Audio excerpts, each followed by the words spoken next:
আমি আল্লাহ তার নামে রাস্তার নাম আল্লাহ দেশ প্রেম আমাদের সবার অন্তরে তুমি জাগ্রত আল্লাহ দেশকে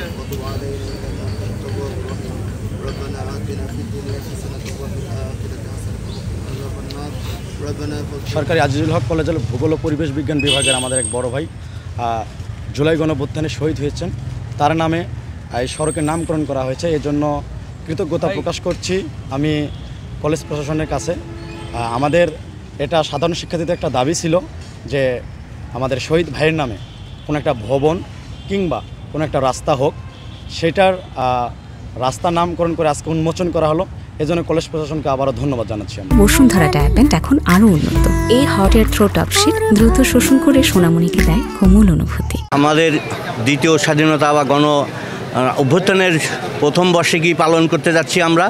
সরকারি আজিজুল হক কলেজ পরিবার উত্তরবঙ্গের একটি সুনামধন্য শ্রেষ্ঠ প্রতিষ্ঠান।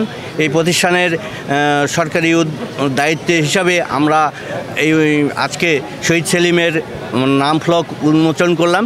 এই রাস্তার নামকরণ করা হলো শহীদ সেলিম। শহীদ সেলিম সরকারি আজিজুল হক কলেজের 9-10 সেশনের ভূগোলের শিক্ষার্থী ছিল, ভূগোল ও পরিবেশবিদ্যার। তার এই আত্মত্যাগ আজ বাংলাদেশের নতুন দিগন্ত উন্মোচনে বিশেষ ভূমিকা রাখবে বলে আমাদের বিশ্বাস। তার আত্মত্যাগ যেন কবুল করেন আল্লাহ এবং তিনি যেন বেহেশতবাসী হন, আর দেশটাও যেন সুন্দর শান্তিময় একটি সুন্দর দেশ হয় সেই প্রত্যাশা করছি, সেই কামনা করছি, সবার কাছে দোয়া চাচ্ছি।